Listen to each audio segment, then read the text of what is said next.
Good evening, everyone, and we want to welcome you to our Power Podcast All-Star live stream series. I'm your co-host, Brother Bedford, and once again, we want to thank you for sharing with us your valuable time on these evenings, Tuesday, Thursday, and Saturday. You've been real troopers hanging with us throughout the entire series that we've had. We still got more to go. Many of you have been emailing, talking about how you're thoroughly enjoying these podcasts, these live streams. They've been educational, they've been informative, they've been inspirational and motivational, and in a lot of cases, they've been very entertaining as well. So we thank you for all of the feedback that you've been giving us. What I need you to do right now is go ahead in that section below, in the comment section. I need you to go ahead, just tell us your name and where you're from. We've been getting people who've been chiming in from London, the UK, South Africa, Barbados. I mean, we've had people from all over Canada. We have a nice contingent that's always joining us every week from Canada. So we want to say thank you for joining us up there. Again, thank you so much. So go ahead and type in your name, where you're from. What I need you to also do is go ahead and love the page, like the page, follow the page. Therefore, you get all of the notifications from George C. Fraser, what he's up to, special broadcast that's coming up, all of the provocative memes that he puts up that gets us thinking deeply about certain subject matter. So we need you to do that. The other way that you'll get notified about upcoming podcasts, and of course also the past podcasts, is to go to www.newblackpower.com, www.newblackpower.com. And what you're going to have to do is, once you enter your name and email, make sure that you check your email and the spam filter and make sure that you confirm. Therefore, you'll receive all of the information from me. If you don't confirm, you won't get the updates. And then, because we don't spam, and you'll wonder why you're not getting the updates and the notifications, and it's simply because you did not confirm. The last thing I need you to do is share this. Go ahead and tell everyone that we're live and in living color right now with Dr. George C. Fraser and Ron Daniels, another icon walking, a living legend. And so we want to make sure that you get all of the information. So just make sure that you do that. Share this right now in all of the Facebook groups, all of your pages. Let them know that we're live with Dr. George C. Fraser and Dr. Ron Daniels. Now, before I turn it over into the hands of our host, Dr. George Fraser, I just want to say one thing about a point that we were making. I think tonight really speaks to the point that we were making in our last conversation about leadership. And we talked about maybe people believing that there's a void in leadership. I don't necessarily believe that there's a void in leadership. I believe that there's a void of us connecting with leadership, because we have tons of brothers and sisters who've been in this work for a very long time, and they've been leading. They have the scars to prove it. They have the ups and downs, the financial hardships to prove it. But in today's society, most people view leadership by you having a hit record. So you're a leader, or you're a sports figure, so you're a leader. But we have brothers and sisters who've been teaching and training and leading our people for many, many, many years. And so with that said, what I want to do is to turn you over into the hands of one who I consider one of our leaders for the past 40 years in helping us with our conversation of networking and building effective relationships and taking ourselves to the next level with our economic and our financial literacy, none other than Dr. George C. Fraser. Thank you, Brother Bedford. We're waiting for our guest, Dr. Ron Daniels. I know he was trying to get on. I saw him. Was there something that we needed to do? He was trying to get on, but anyway, he'll get on. I know he's poised to be with us. I'm really excited. I've had a long friendship with this public intellectual. He is one of the great thinkers, one of the great doers, one of the great activists amongst our people, not only in America, but in the Pan-African diaspora. I truly enjoy being in his presence. We spent 2 weeks together in November, traveling to Senegal, Ghana, and South Africa with none other than the Dr. Julius Garvey. And you know, what a time we had. We had some quality time to spend together and to unpack some really gnarly and difficult issues that remain in the context of Black people, not only in America, but globally. So what I'm going to do, I know he's trying to get on, and I see his square down there, but I don't see his picture. So while he figures it out, and I'm sure he will, he's done many Zoom calls. Uh, I'm going to give him the proper introduction, as I do all of our guests, and not just try to wing it. All of our guests I have close personal friendships with. That's why they're guests. Mad respect for all of them. They all have expertise in different areas. And Ron is right up there at the top. He is the Secretary of State of Fraser Nation. He's one of the founding members of Fraser Nation. And you know, what can I say about the brother? You'll meet him. We'll talk. We'll have a very rich, very deep talk. Is a brother with the age and the experience and the wisdom to successfully tackle some of the great issues of our time, to include things like reparations in the Black family and so many others. You'll learn about that in his introduction. So let me just do a formal introduction. Veteran social and political activist Dr. Ron Daniels was an independent candidate for President of the United States in 1992. He served as executive director of the National Rainbow Coalition in 1987 and the Southern Regional Coordinator and deputy campaign manager for Jesse Jackson for President campaign in 1988. He holds a BA in history from Youngstown State University, right up the block from me here in Cleveland, Ohio, a master's in political science from Rockefeller School of Public Affairs at Albany, in Albany, New York, and a doctorate of philosophy in Africana Studies from the Union Institute and University in Cincinnati. Dr. Daniels is a distinguished lecturer and emeritus at York College, the City University of New York, where he taught courses in political science. From 1993 to 2005, Dr. Daniels served as the first African-American executive director of the Center for Constitutional Rights, CCR. During his tenure at CCR, he emerged as a major force in fighting against police brutality and misconduct, church burnings, hate crimes, voter disenfranchisement, environmental racism, and the threats to civil liberties posed by the government's response to 9/11 terrorist attacks. In June of 1995, Dr. Daniels led an African-American fact-finding and support delegation and mission to Haiti. As a result of the visit, the Haiti Support Project was created to mobilize ongoing political and material support for the struggle for democracy and development in Haiti.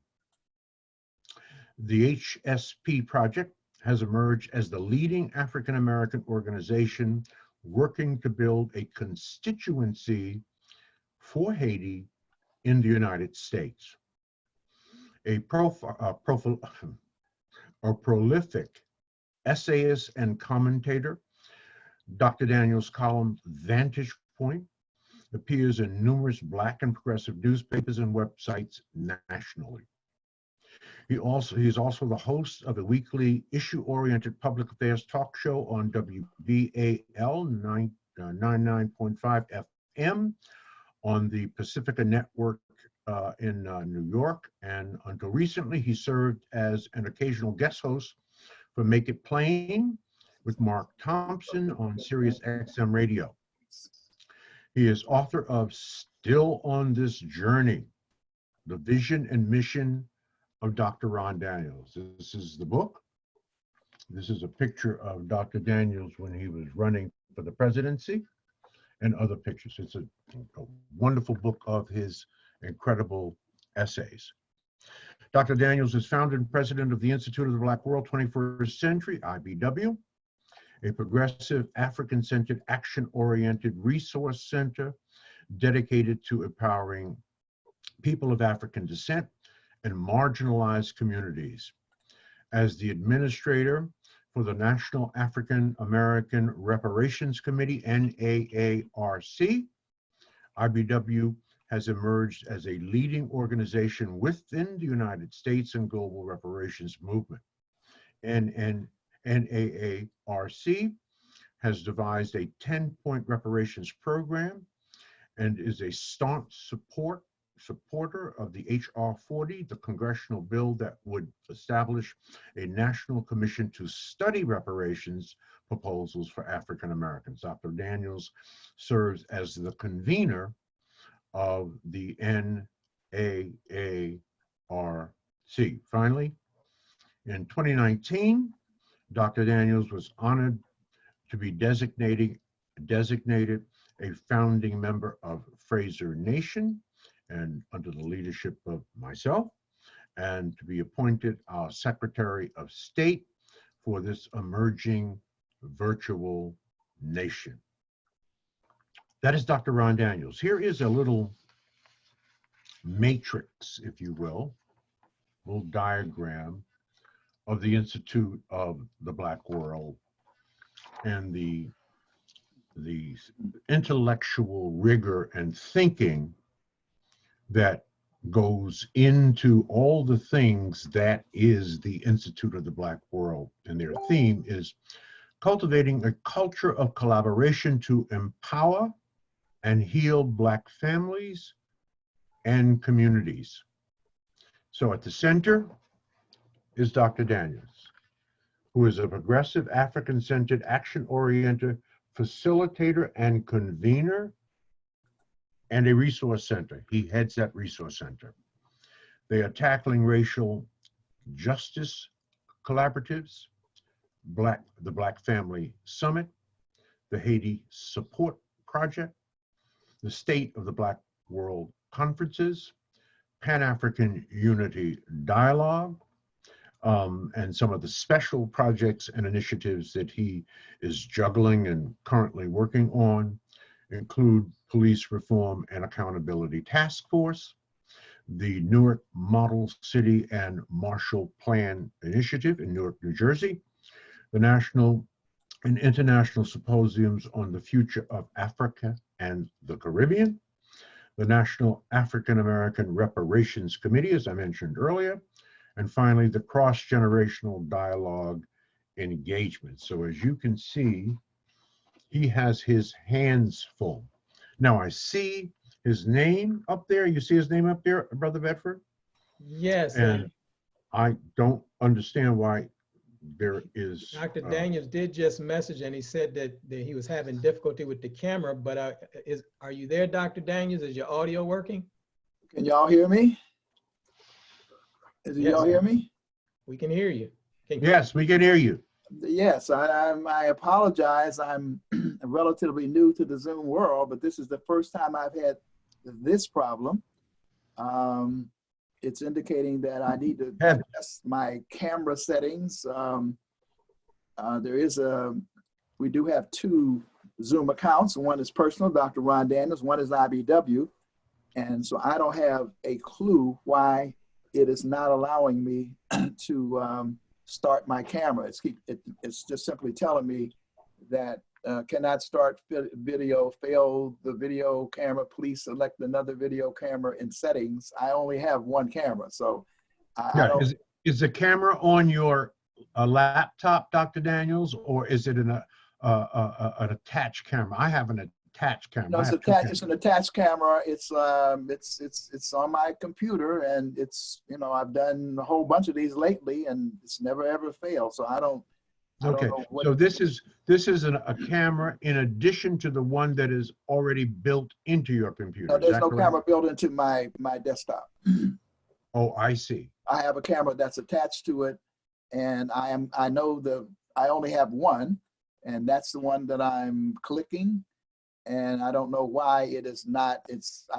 I've just had a Zoom meeting this afternoon, so I don't know why it's not allowing me to, allow me to engage with my dear beloved friend, Dr. George Fraser. So I don't know what, Now what. you look down on the bottom of the screen, because sometimes it says on the bottom of the screen, share video.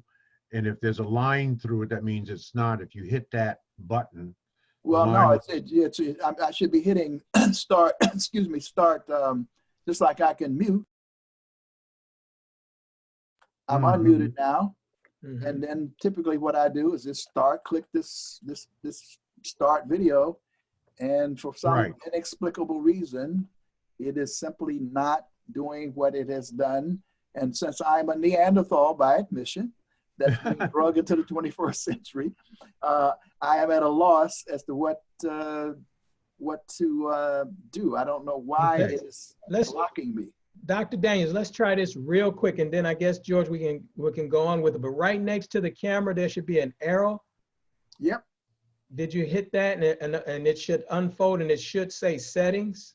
It does say settings. Video settings, and you should be able to click that, and then it should give you the information as to which camera is connected or not. Yeah, it is. It is. I only have one, so when Does it say that it's connected? It just, when I click down, I click camera, I click it, and I don't know where it would say. There's a video icon there, and there's a series of things that I read going down the line. Like audio, share screen, chat, those things? Yep, all of those things. So do you see yourself in the window? No, I don't. And right up under it should say camera. It does say camera. Does it have your camera selected right there? As best I know, I mean. Click the little arrow right next to it and see if there's a drop down that kind of has your camera name highlighted. It's there. It is highlighted.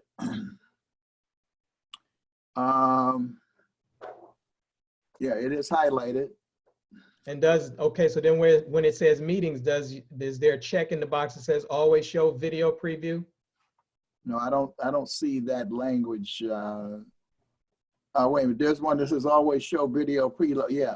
Yeah, that's checked. Okay, so Dr. Daniels, we know that it is not a pilot error, okay? Right.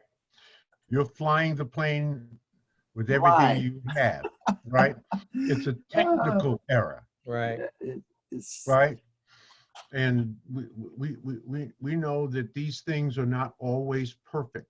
So we'll just have to go with audio tonight, and people can't see the handsome face that we posted all over social media when promoting Dr. Ron Daniels tonight. That's terrible too, because I got dressed up for you, the amazing George Fraser. You know I had to try to look nice. Got a nice little virtual background and everything all lined up. Oh my God. Oh my God. Well, we don't have you on this podcast tonight for your beauty. We have you for your brains, which is critically important to people in the Pan-African world. I read verbatim your short bio. Thank God you sent me the short one. I'd still be, introducing you. And so people have a really good idea of who Dr. Ron Daniels is. I also showed them the chart that you had emailed me that indicates all of the projects and initiatives that the Institute of the Black World has been invested in and involved in for many, many years. You also have the distinguished title as elder. And I feel wonderful at 75 years old as an elder. You are my senior, right? That's right. You are a regular at the Power Networking Conference and our town hall meetings. You do our incredible libations at the opening on Thursday at the Power Networking Conference. So those who have been there, the many who have been there, know exactly what you look like. if anyone's really curious, all you have to do is go to Google and put in his name, and there's at least 100 pictures of him doing all kinds of things around the world. So let's get on with this because the time is moving, and you know, you do a wonderful radio program. You know how quickly an hour can go, right? Especially with someone as rich in experience, wisdom, and knowledge as you are, tackling some of the most gnarly, some of the most complicated issues in the context of our community. What I want to do, when we talked earlier today, I said, listen, this is about you. This is not about me. I really want to talk about what you want to talk about. And so after our conversation, I began to write my own little personal list, if you will, of things. I just got it down to four of the four most complex and challenging issues that will progressively move Black people forward into their greatness. And I matched it up with projects and initiatives that you have so generously given your life to. So I may have a surface knowledge of these issues, but you have a very, very deep working knowledge of these issues. The first thing I wrote, and again, this is in no special order, Dr. Daniels, and I want you to unpack this issue as you feel it and know it. And I wrote to myself, really, that a race of people, a society of people cannot prosper without an intact family structure. And we know that there are some very serious issues in the context of Black America in particular, but pretty much all over the diaspora, but most importantly here, of the disruption, the coming apart of the Black family. Unpack that as best as you can on how you see it, and more importantly, what are the solutions? What are the action steps? What can we as Black men and Black women begin to do, and the work that must be done to reconnect, to rebuild the Black family? Well, well, first of all, I think that family is rooted in, we should see family as rooted within an African worldview. I think we start there. That we must see ourselves, as you often, mention, in relationship to how we start Fraser Nation, within the context of an African value system, an African worldview. And that worldview is based on the sense of mutual sharing, mutual obligations, a connectedness to each other, which is reflected in the Nguzo Sawa. And perhaps the principles which best exemplify that are the principles of Ujima, collective work and responsibility, and Ujamaa, cooperative economics. So I want to put it in that sense because I'm not sure that it is necessarily about biology, though it can be, but it's about the principles that we should be building our families on. And that family can be a nuclear biological family, or it can be an extended family. And in fact, the way I think we see it is that we are all Black people. We are all people of African descent. There should be no motherless children, no fatherless children, because that's the way it was in the African village. And so how do you extrapolate that? Now, certainly we want to have healthy, wholesome families.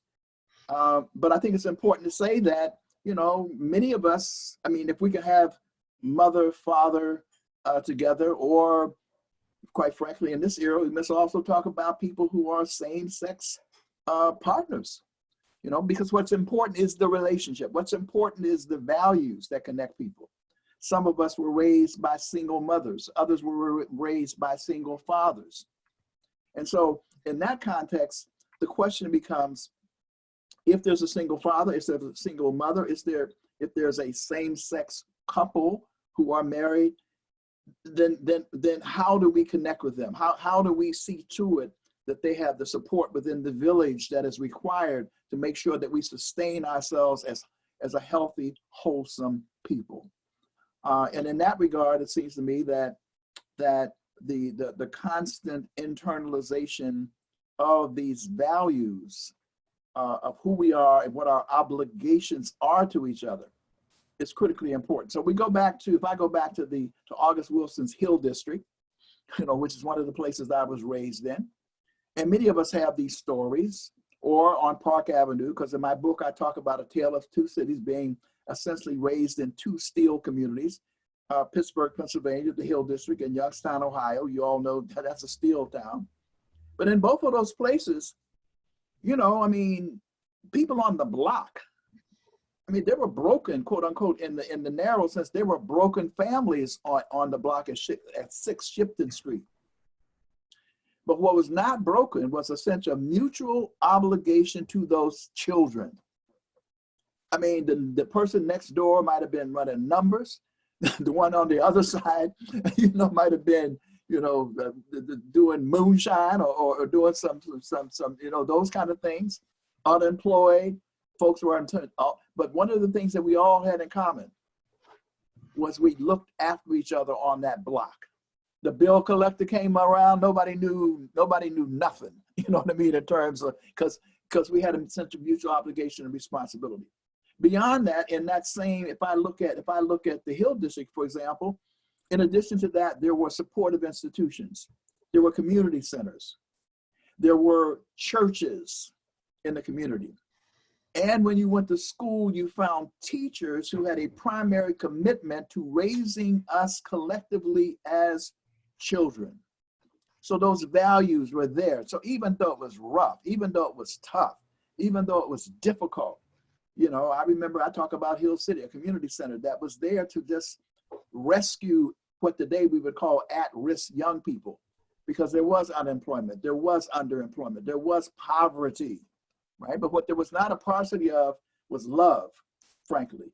And the notion that, no, you're not going to commit this infraction over here, young Ron Daniels, because I know your mama, I know your daddy.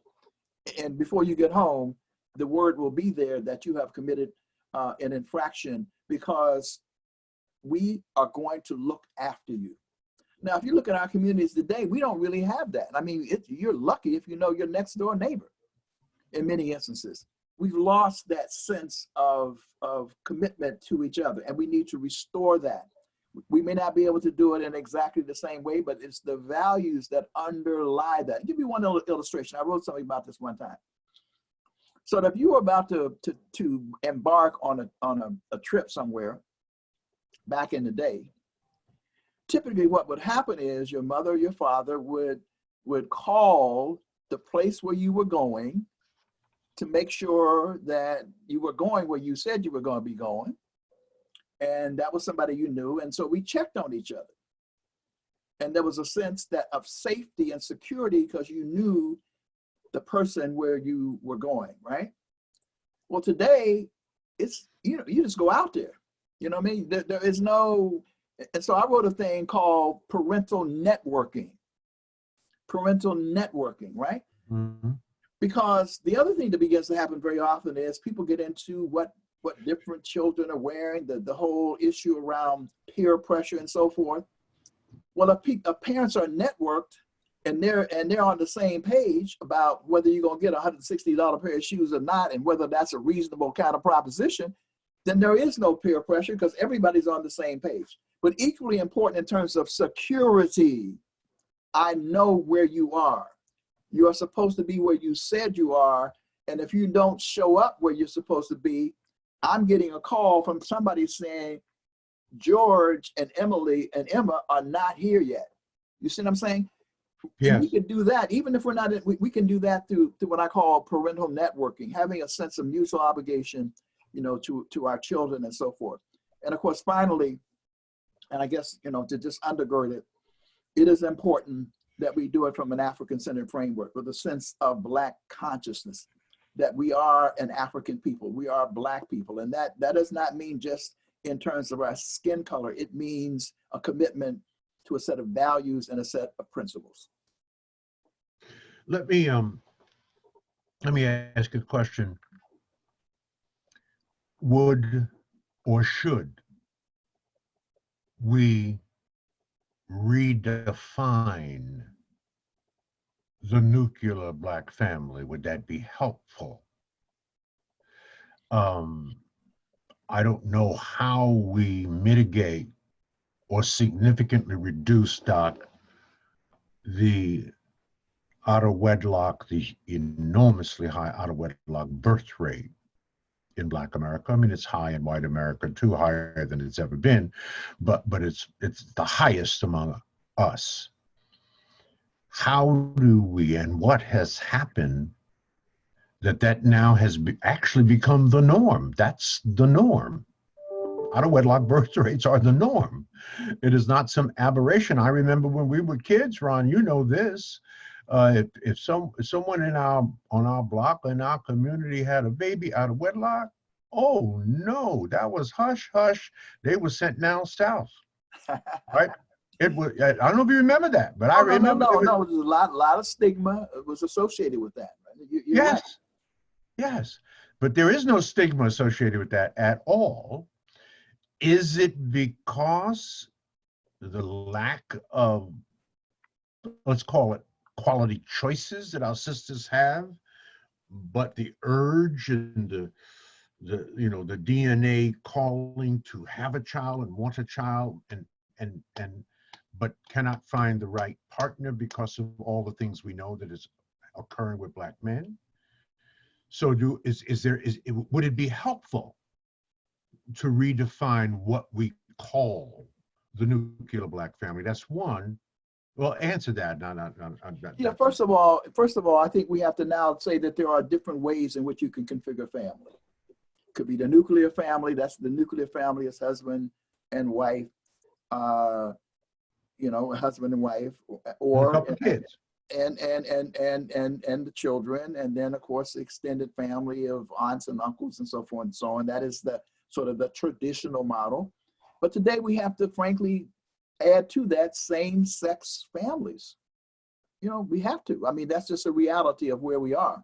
And frankly, I don't think that's a bad thing. I think that's a good thing, because I think to the degree that we have stigma and to the degree that we sort of deny that which is there, and we exclude, we actually compound the problem. We add trauma to the equation as well.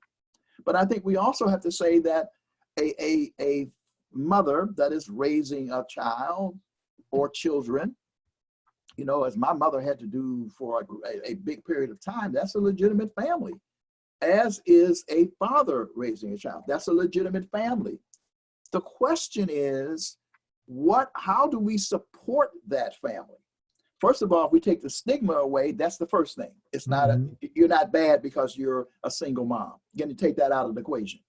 And then the question is, then how do we support, right? And it seems to me that one of the things I often talk about when I sort of recite my pledge to African people, I talk about we must raise many children for our nation.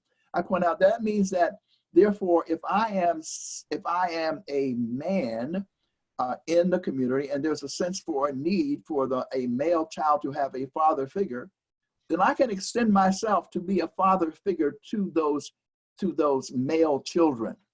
And it's not a biological thing, and it's not about me getting over with the sister. You see what I'm saying? That's what we have to have. You see, I mean, it's a principle thing. I'm not trying to hit on you. You know what I mean? It's not about that. It is about, this is my duty, right? And similarly with sisters, I mean, they're saying, how do you relate to the female children to some degree? And by the way, as we evolve, we're increasingly coming to see that these roles there are some limitations based on maybe biology and strength and so forth, but in a real sense, we're evolving more towards a sense of mutuality in terms of what those roles are, right?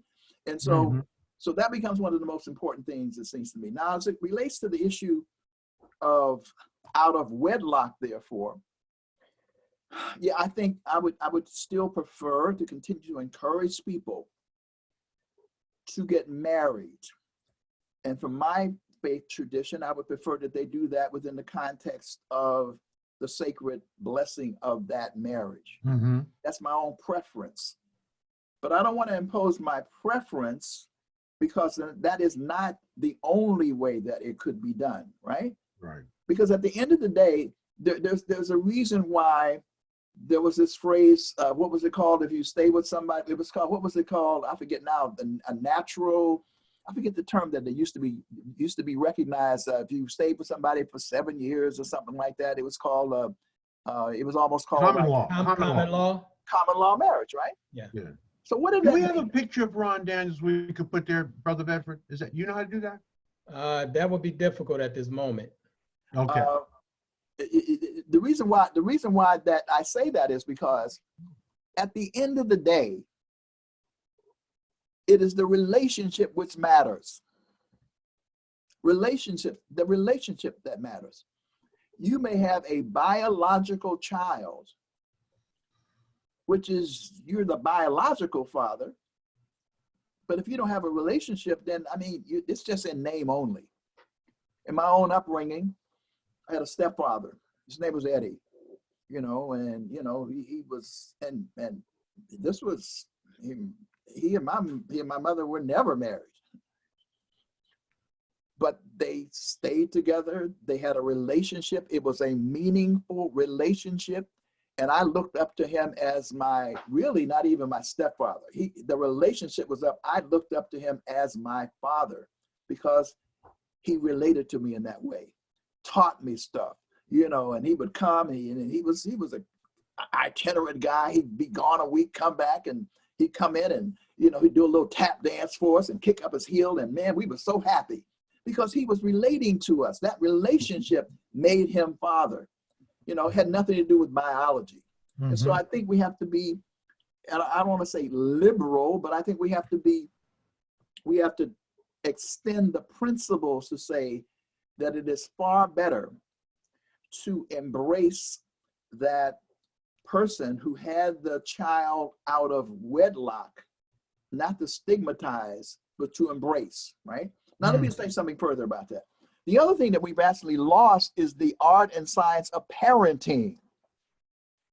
The art and science of parenting. So in our community, how do we teach? See, this is the problem I have. We have children raising children. Right. I mean, what, I mean, it's like Fannie Lou Hamer once said, always remember where we came from and honor the bridges that brought us over. I mean, there are things that brought us over, and they may or may not comport with what the larger Eurocentric society talks about. You know, for example, tough love. You know, I mean, given some of the psychology of Dr. Spock, we should all be traumatized and crazy. Right. How many times did our parents tell you, "I'll kill you"? They didn't really mean that. I mean, they use violent language, but they didn't really mean that. And we knew that they didn't really mean that. We knew that they were trying to be protective. They knew that they were trying to keep us from getting into some kind of danger. But going back to our ancient African principles, there are certain things that also that abound. The notion that you have respect for your elders, right? The notion that there's a sense of a road that people have trod that needs to be respected. Now we are into the situation where we have ultra democracy.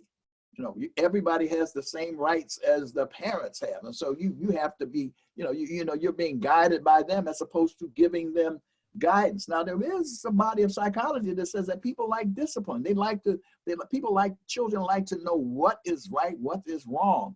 Now, I would trade off some of the more harsh terms. I didn't like that ironing cord. I mean, that I got a couple of times. So, I mean, I didn't need all of that, you know, and I would trade some of that off. There are other ways to do some of those things of reward and punishment. That's not necessarily punishment, but is shaping how we ought to relate to each other. So I'm a strong proponent of the notion of teaching how we should parent, how to raise people, how to raise children, and having respect for each other. For example, I mean, it's unheard of that, I mean, I could rip off a whole bunch of F-bombs and this, that, and the other. I mean, none of us were angels, but it was unheard of us in front of our parents or in front of elders. Right. To just rip off a bunch of F-bombs like it didn't matter. And to the degree that we have allowed this to happen, with what like life, what is it, art imitating life, I mean, so that, the fact that you went into prison and what's happening in the prison now makes you can sag and all those kind of things. And by the way, that has nothing to do with one's character. I'm not saying that. But just take that one case, for example. I'm looking at you, George Fraser. I mean, you even in your casualness, brother, you looking good. You know what I mean? We have we have always prized, if it was the zoot suit, we've always been bodacious. We've always looked to be sharp. Now, sometimes it was exotic, but it was never sloppy. Never, ever was sloppy in. Never. You jack your pants up real high, standing on the corner with your pants jacked up. You know what I mean? And so always sharp. Now, all of a sudden, people went to prison, and then it became life imitating or whatever. I'm flipping it around. I mean, all of a sudden, some people are coming out sagging because that's what you did in the prison. You were sagging, and then you're dragging your feet and that kind of stuff. And so I don't think that we condemn our brothers and sisters and do that, but we have to teach. That's not who we are. We've never ever been a pair of people who have prized sloppy. It's always been artful. It's always been classy. Even when we slam dunk, you understand, it's never a straightforward. I mean, you can't do no sloppy dunk. You got to add some art up in there. You know what I mean? Right. It's got to be classy. Some swag. Got to be some swag up in there. That's who we are, right? Right. So I think all of those things suggest to me that it's really about how we reclaim ourselves. But more importantly, more fundamentally important, is we have to be parents. We have to still provide guidance.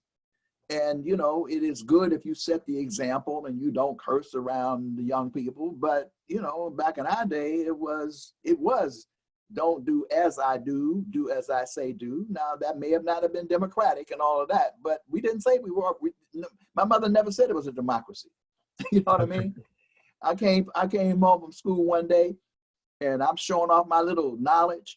And my mother said, well, this is a square. I said, no, Mama, that's a rectangle. Backhand lick up beside the house. Boom. Coming here showing off on me. I mean, don't be coming here showing off your little knowledge on me. And he was making a point.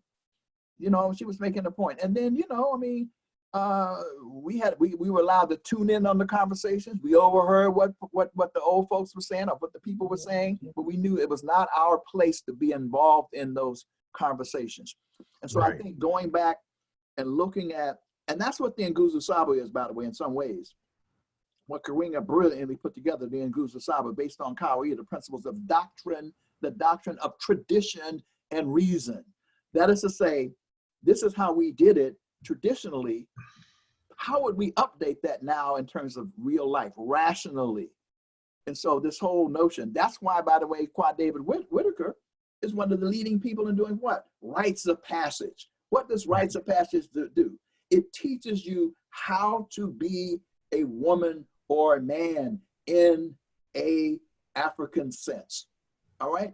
How do you become and it's not about denigrating you. It's not about making you less than a human being. It means that you grow to be healthy and wholesome. You respect people. You respect yourself. You understand who you are. You know what your lineage and your heritage is. And therefore you do stand up with pride, and you treat everybody with dignity. Because if you don't think you're anybody, and that's one of the negative things that came out of our experience, that constantly tell us that we weren't stuff. You know what the word was. You ain't. That was negative. And so, and so if you ain't nothing, then you will treat other people as if you're not nothing. So I'm saying all of that, and perhaps in a way that's far too verbose. Yeah. To simply say that anchoring ourselves in our institutions in rational ways in which we come to be, we see ourselves as whole. And let me just be elongated a little bit more. That applies, for example, to the war on drugs. Look at all the brothers and sisters who are returning from prisons. Right. How do we see them? And that's an important question because we got to reintegrate them into our community. And how do we utilize them? I mean, that's not only how we see them, but how do we utilize them? How do we leverage all of that mind power, and Which is important because desire to do something. Yeah, and that's important because if you only see Malcolm as a thug and a hoodlum, as opposed to being a product to some degree of his conditions, and that doesn't mean that you condone what happened. That's not the point. The point is to also understand, however, within a racist, white supremacist society in which we have always been, marginalized and indeed criminalized and often driven to illicit behavior, which we don't condone. But on the other hand, there's a sense of understanding a process of restorative justice, of coming back into the community, which means that you don't just come back. It means you come back understanding that you did harm. You confess that you did harm, right? But you're brought back into the community to make the community whole again. Because we literally got, and by the way, under this system, we got a whole lot of people who went to jail who had no business going to jail in the first place. They didn't do nothing, but they now have the badge of a criminal, the badge of a convict, and we cannot allow ourselves as African people to extend that. We have to have a way of reintegrating them and bringing them back into the village. And it doesn't mean you just bring them back into the village carte blanche, but you bring them back, reintegrate them into the village in a way that makes our community whole again. 2 points. The whole notion of getting back to the tradition of marriage, critically important, because it gives your child, if it's a male, a model for what a man should be. It gives your daughter a model of what a man should be. It gives your son, if you have one, a model of what a good woman should be. Marriage, the unity of marriage, which is really divined by God. This is how it should be, the male-female energy. So that idea, Doc, very, very important idea. And finally, as you know, on this point, at the Power Networking Conference for years, there were 5 things we asked Black people when they left the conference that they considered working on the moment they got home, or doing, or making a commitment to do. And it's right to your point, and that is to save one Black child other than your own. Right now, if you're not doing right by your own children, you're out of that equation. But if you're doing right by your own children, you got a little something in terms of time, in terms of talent, and some treasure. Save one Black child, and it simply means get that child, help that child to get through at least high school. All right, high school. If you get them through high school with a high school diploma, we didn't say college, get them through in and out of high school with a diploma, model some values that will stick with them like sweet potato pie. You will lay the foundation for the rest of their life. Save one Black child other than your own. Next subject. One of the big problems I've been preaching and evangelizing for as long as you've known me is our state of disconnectedness. That we are not so much dispersed as we are disconnected. That Black people have every single thing they need to succeed except each other. Jews have each other, East Indians have each other, Asians have each other, Arabs have each other. We need each other. You have, on a regular basis, a significant part of the Institute of the Black World is the Pan-African Unity Dialogue. And the conversations we had when we were touring Africa together last November with Reverend Dillon, you spoke powerfully about that at the Pan-African Parliament. Talk about how you see the state of disconnectedness and what must occur over the next decade or generation? Well, let me just say that in general, there's let's start at a sort of micro level to say that, and what I use is the parable of the dry bones, and I think it's Ezekiel 37, because what we have is, even in our communities, almost across, and the Institute of the Black World 21st Century really evolved out of this idea that we as people of African descent, as Black people, can be in the same community with different people, or people doing the same thing, not in conversation with each other. I mean, so one of the things that the Pan-African Unity Dialogue is predicated upon is, can we practice Pan-Africanism right here in Cleveland? Can we practice it in New York? Because in New York, you have Nigeria. Well, you know, we're doing the Power Networking Conference in Houston. There are now more than 50,000 Nigerians in Houston now. Right. You know, maybe another 20, 30,000 in Dallas and so forth. But there may be no relationship between them at all. I mean, this is just, you know, we're occupying the same space. And so before sort of just teasing that out a little bit more, one of the things that we do, and you talked about it with the chart, is cultivating, we talk about cultivating a culture of collaboration to heal and empower Black families, communities, and we also say nations. So that in Cleveland, if there are 5 organizations doing voter registration, why aren't they in conversation with each other? Mm-hmm. If there are 2 or 3 organizations doing criminal justice work, why aren't they not learning from each other?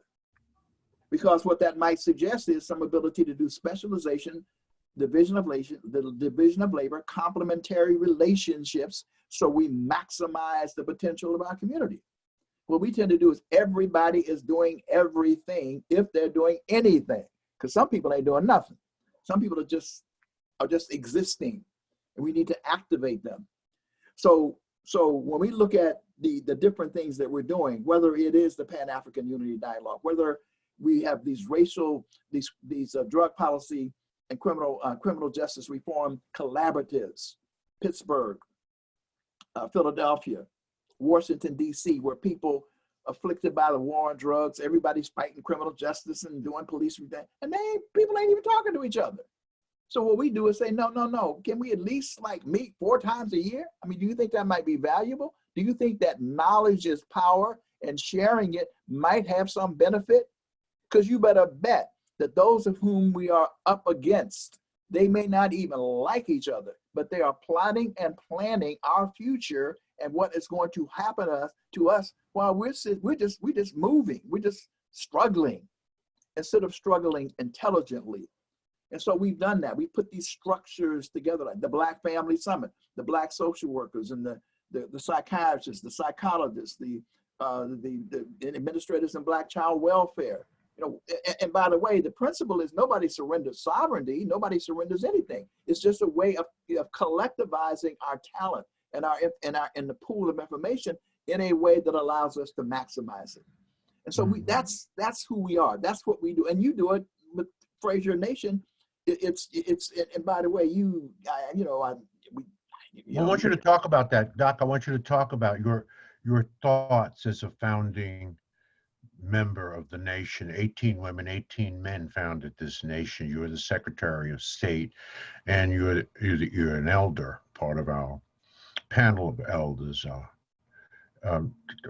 Talk about that. I mean, you know, I obviously talk about it, but yeah, it comes across as self-serving. You cut me off. I'm getting ready to segue and give you some props, and then I'm about to say, you are the amazing one who has given your life to that proposition, just phrased differently. You know, success runs in our race for success, and click, and the whole notion of connecting the dots is what you have perennially put out there as a genius that has been on this quest for all of your life.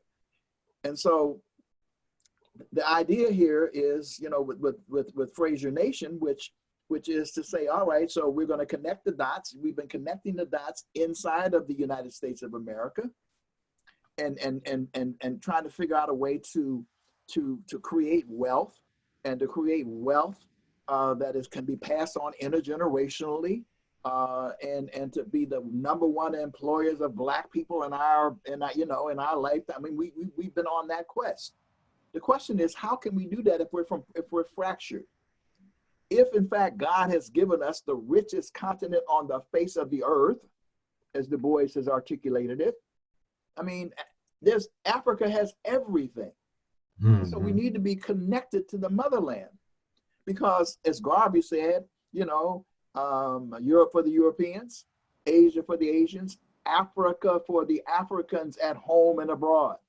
He didn't mean everybody had to go back there physically, but you needed to make that psychological, cultural journey back to the source, both in terms of getting yourself reconnected with who you are as a person, as an African person, but then the values and principles of that, and then to say, look, we have this gift, gold, diamonds, bauxite, you name it, we have it. And then how do we therefore use those resources in a way as a base for global Black power? And that's what Fraser Nation is moving to do, and moving to do in an incredibly powerful kind of way. And I'm honored to play some small role as having been designated as Secretary of State to help use my history as a Pan-Africanist and for many, many years, and building these kind of relationships to also make sure that they're done correctly. Because the other thing that becomes incredibly important is the concept of Mayat, which is ancient. The concept of righteousness and justice, that's what we're about. We're not about being dictators and brutalizing our people, or exchanging white oppressors for Black oppressors for white oppressors. That's not what we're about. It's always been about how do we develop ourselves. And so we also have to look at that in terms of, you know, it's not about, you know, the Chinese do what the Chinese have to do, and they may do some good stuff. You know, the Indians may do some good stuff, but we cannot rely on the Chinese to do anything else but first and foremost be about advancing the interests of Chinese. Right. We have to advance the interests of Africans, and there will be some intersectionality about that. And where there is that intersection is there, it has to be on the basis of principle, not you coming in to steal Africa all over again, or to recolonize Africa with the complicity and acceptance of folks who just want to make money. So the values become incredibly important. And one of the things that I can say about Fraser Nation that I also like to reinforce is it always starts from the very beginning with an African-centered perspective. It begins with that grounding that we're not just doing business. We are doing business, and we're doing it from a socially responsible perspective. That's what you've done as our leader, and I'm president, and I'm delighted to be able to serve as your Secretary of State. Brother Bever's going to look and see if there are any questions, but while he's doing that, I want you to see that an hour is almost up, believe it or not. I want you to give us a 30,000-foot view on the state of reparations. You have spent a significant part of your life invested in that incredibly important initiative. Right. Well, reparations, first of all, let me just refer people, as a good organizer should, to the IBW website, ibw21.org, ibw21.org. Right. Simply because you'll see an incredible assembly of resources there, not the least of which is a reparations resource center, which is the most extensive online reparations resource center in the world, right there on the IBW website. The state of reparations is, as a patient of Queen Mother Audley Moore. Queen Mother was one of the significant figures in the history of the reparations movement. Gary Convention, 1972. If you see the film, it's Nation Time. She's in the hallway. Get your reparations. Get your reparations. Get your reparations. I say a patient because she used to say that she was a brain surgeon, and her job was to operate on constipated minds, and mine was one of them. And thank God she operated on my mind, and it was hopefully reasonably successful. Because I was a Negro, she said, no, not never shall you grow, you know, in terms of Black, to become an African person, to become a Black person, and to advocate for reparations, which simply means the restitution and repair of the harm which is inflicted in terms of physical, spiritual, or cultural damage to a people. And it's not unprecedented. You know, the greatest case, or the most renowned case, is that of the Jews in the Holocaust having been paid restitution and compensation. So what's happening, and the Japanese in this society, you know, some $20,000 plus for those who were interned, a shameful internment of citizens here in these United States. And so we are demanding reparations for enslavement. Our free labor built this country without fear of contradiction. But we were brutalized. Our families we were reduced to property. We were like, as Malcolm said, like a chicken, a cow, or a horse, right? And we owe it to our ancestors to, if we never ever got reparations, the reparations is in the struggle to repair the damage done to our psychology because of what happened to us. But beyond that, we are on the brink because of the long historical work of so many people for so many years.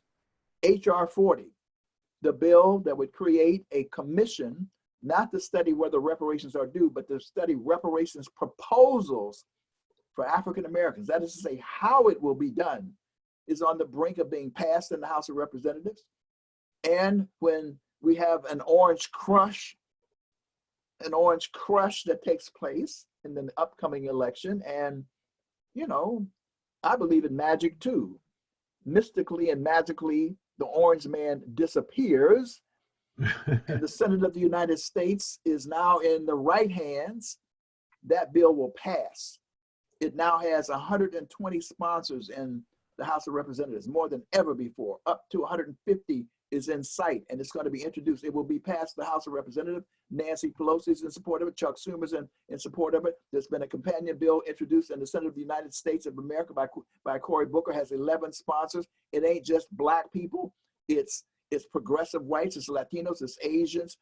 I mean, reparations is surging because people are recognizing that one of the original sins, the dispossession of Native Americans and the stealing of their land and African enslavement, that this nation, there can be no more perfect union until reparations is paid to Africans in America. And we're on the brink of seeing that in our lifetime.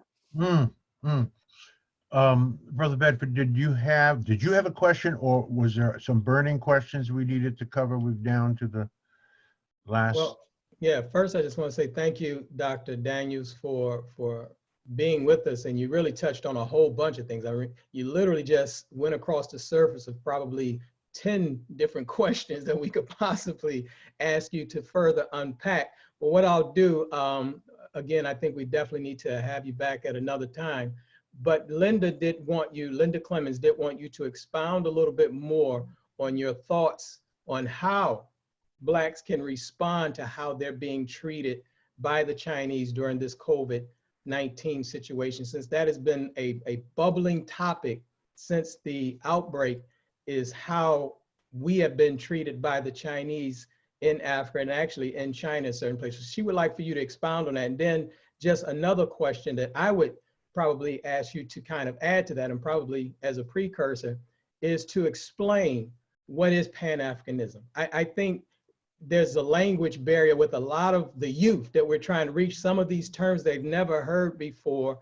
And so how can we kind of explain this to them so that they can begin to connect the dots on some of the issues that we're talking about? Let's start with the definition of Pan-Africanism first, which is in its most basic form, is to say that all people of African descent throughout the world ought to be united behind a common purpose, that we should be working together. I mean, that's all. Pan means all. Africa, you know, it's so if you talk about Pan-Arabism, it means that the Arabs are working together. So Pan-Africanism, and by the way, Pan-Africanism did not emerge in Africa. It actually emerged in the United States of America because we were ripped up from our homeland, and there was a yearning to reconnect and to find a psychological place, because we were in a hostile land. It's like Malcolm said, we didn't land on Plymouth Rock. Plymouth Rock landed on us. And so Pan-Africanism grew up. You know, William Sylvester Williams, W.E.B. Du Bois, people like that. Bishop Henry McNeill Turney, and of course the greatest Pan-Africanism of all, Marcus Mosiah Garvey. So, and then you get into nuances and subtleties, because you get beyond just skin color to talk about substantive Pan-Africanism in terms of it's not just about uniting with any person, it's about the values that we should undergird that Pan-Africanism. Now, as it relates to the way the Chinese are treating us, first thing I want to say is, I often sort of, with my Marxist-Leninist brothers and sisters and Maoist brothers, they always talk about, you know, if we only got rid of capitalism, we get rid of racism, right? But that's not true. You know, I mean, you know, and China is doing what it's doing. But I also have to say this clearly, in the broad scheme of things, we have contradictions with China, and we've had contradiction with other folk. But the Chinese actually have been generally very supportive of African liberation in ways that certainly the United States of America has not. But what that does not mean, therefore, is that they don't have biases, that they don't have prejudices that have, in fact, in large measure, been imported from the United States. And so we saw this recently inside of China itself. You saw African diplomats initially being treated in a very bad way, and in terms of the African diaspora, and they protested against that. And of course, we pushed back against that, and we should push back against it, saying that this behavior is not tolerable. This behavior is not certainly conducive to building a long-term constructive principle relationship. And we need to speak with a united voice. Dr. Ira Carruthers of the Samuel DeWitt Proctor Conference, has aggregated a number of leaders with a petition that has been signed on by lots of people, urging the African Union to take a strong and forceful position about this. Why is that important? Because he or she who pays the piper picks the tune. China is all up in Africa. China all up in the United States of America. The mask, some of the materials that are needed for the testing we are finding now is coming from China, right? And so that becomes a delicate thing when you have a certain dependency. But even if you are dependent, or you have to stand up on the basis of principle. So we've urged the African Union to represent Black people, to stand tall. The president of Ghana and a number of other presidents have stood up and said, we appreciate the relationship we have, but you will not treat our people this way. And I think that, and that's how it's being resolved. I think that we'll continue to have this relationship with China. Inside of that relationship, however, we got to continue to discuss with them certain key things, you know, because Chinese, they come and build a road, but they insist that the road is built with Chinese labor. No, that can't happen. Dr. Daniels, just an add-on to that, because you sparked a thought real quick. So then what do you think should be our role as Blacks in America to kind of make sure that there's a louder voice to make sure that reciprocation with the treatment from China, and then them obviously doing some investment there, but what is it that we can do from America to make that sound more, how can I say it, loudly, I guess, to give it a very robust yell that we should not be treated this way? Well, I think the Congressional Black Caucus is doing that. I think that the Samuel DeWitt Proctor Conference is based here. You know, it is, I mean, Reverend Dr. Freddie Haynes is the chairman of the board of the Samuel DeWitt Proctor Conference. So that's a pretty influential voice out there. So they've been aggregating not only faith leaders, but they have put together a petition that literally thousands, hundreds of people, if not thousands, have signed on to. And so that message is being delivered and it is being heard. I don't know what the latest state is, but I think there may have even been an official apology that may have been issued. I'd have to track that a little bit more closely, but certainly that is how it's going to be resolved, in at least in the short term. But then we still have to monitor the relationship in the long term. The one thing that we should not do, however, is turn around and therefore go down to Chinatown in New York and start slapping Chinese upside the head because the government of China, I mean, we don't want to get into that kind of xenophobic behavior. They don't represent the government. That is not, that's not even the people of China themselves are not necessarily the people who are perpetrating this. But we also have to be on our guard always about the stereotypes, the myths that circulate throughout the world that have come from this racist society that have permeated all over the world. I remember some of our men who went off to war in World War II, and the story is that they would go to Europe, and people would ask would you show us your tail? Mm. I mean, so I'm saying that they had spread that Black people had tails, right. And so that emanates from this racist society here.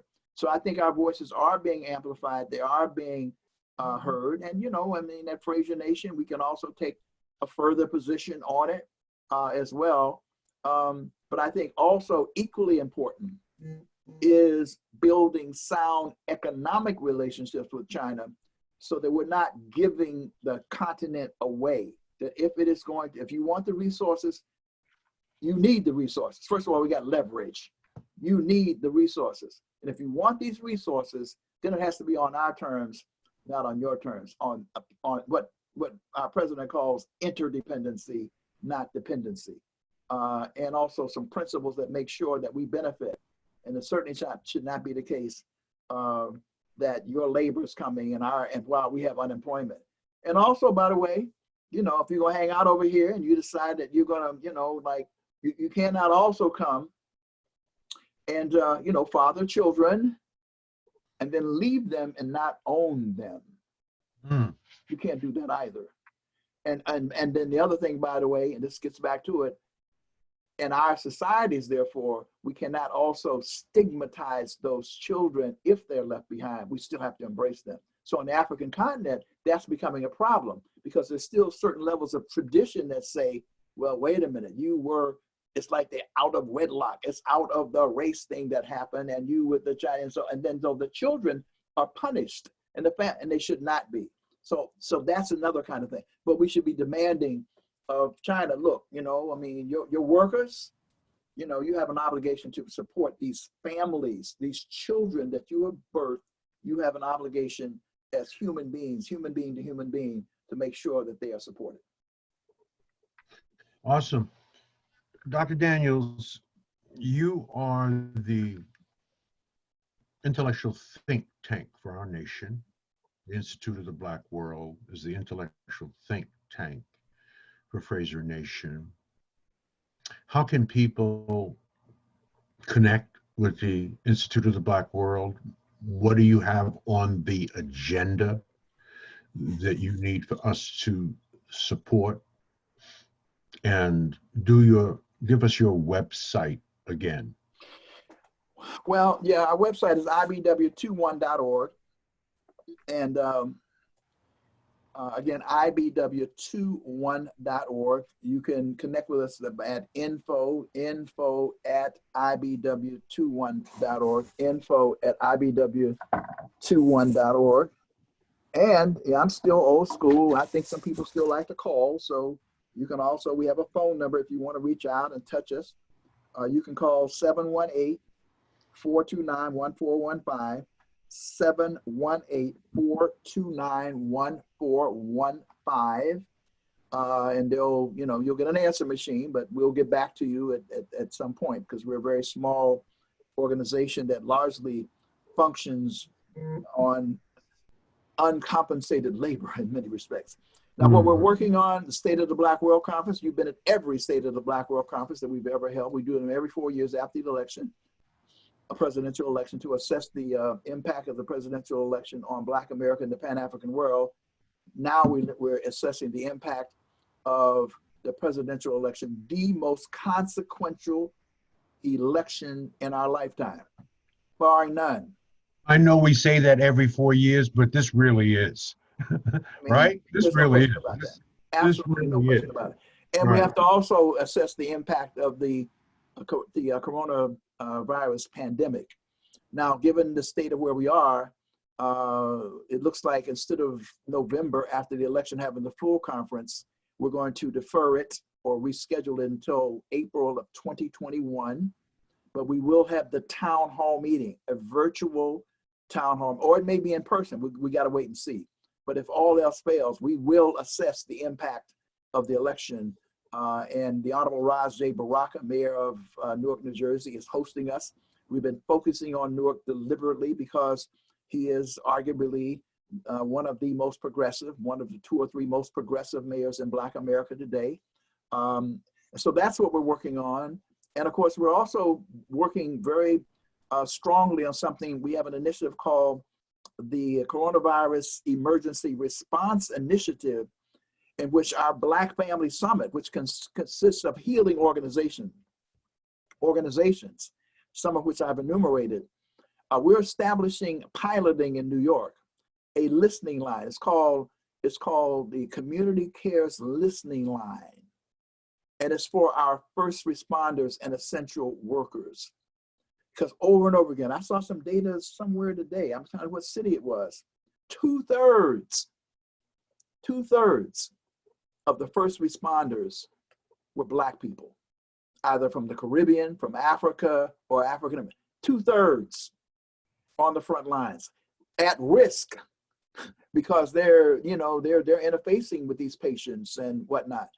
But also, and not just the first responders, it's who's cooking the food, who's mopping the floors, who's bringing the food in and out, who's driving the buses, who are the grocery store, the supermarket clerks. You see what I'm saying? When you look at that, on the margins, the vast majority of these people are Black and brown folk, who are doing this work. So it's traumatic, man. And I'm traumatized and I ain't there. Just looking at it. Imagine if you are actually in one of those hospitals, having to see those bodies piled up and having to do that work. So what this Community Cares Listeners Line will do is it will have a trained ear to listen if you feel anxious, if you want to just talk. And what we're finding is, based on marketing surveys, there's an article about this in the New York Times last week, people were just taking a poll, posters. Well, if you take the poll at all, you do it. You want to hurry up, and answer the question and be gone. But the posters we're finding is the people who were answering the questions wanted to continue to talk. They wanted to continue to talk. They wanted to talk about their experience. They wanted to talk about their families. They wanted to talk about how it was impacting them. So the Community Cares Listeners Line will provide that service. And then it will not provide counseling. But if you need counseling, and one of the persons who's a strong supporter of Fraser Nation and our president knows is Nana Dr. Patricia Newton. She's a trained psychiatrist. She's the president and CEO of the Black Psychiatrists of America. We have psychiatrists, psychologists, social workers where you can get culturally appropriate counseling. But then if it's domestic abuse, if it's alcoholism, if it's drug addiction, we will also refer you to those services as well. So that's something that we are piloting in New York. And once we feel within 6 months, we will extend it to Washington, D.C., Chicago, New Orleans, Atlanta. We're gonna be stretching it out in several cities because there's such a huge demand, because people want to talk, they want to share, and we want to be able to them to unload that anxiety, that fear, that trauma that they're experiencing. So that's one of the major things that we're working on now. Dr. Daniels, I love you, man. I don't know what we would do without you. I don't know what we would do without you. You've committed your whole life to the investment and upliftment of Black people. We know that our people want progress without execution. You execute, execute, execute. You have a lifetime of execution You have a book to prove it. And you're highly decorated. You're deeply loved. We are fortunate to have you this long and hopefully longer. I'm sad that we cannot see your handsome face tonight, because that would add. We're gonna correct this as soon as I get off this phone. I'm calling my web guy and say, man, what happened? Then you got to correct this, because I mean, I'm feeling terrible that we weren't able to do this right. But tone and comportment and body language, as we've learned from the great Linda Clemens, is so important in communication. But even without that, even with just a blank page staring at us and the words Dr. Ron Daniels, you were powerful, and you made an impact, and you informed, and we deeply appreciate you for that, deeply. Brother Bedford, thank you for your masterful hosting, as usual. Thank you. Thank you, sir. And then, brothers and sisters, as you know, at the end, someone was trying to call me. At the end of each of these, we offer a special Power Networking Conference deal. This deal is in honor of Dr. Ron Daniels. 5 people only, 5 people only. So those of you that I did not get back to because you're over the 5 last time, all your emails are timestamped. The offer is available again to 5 people only.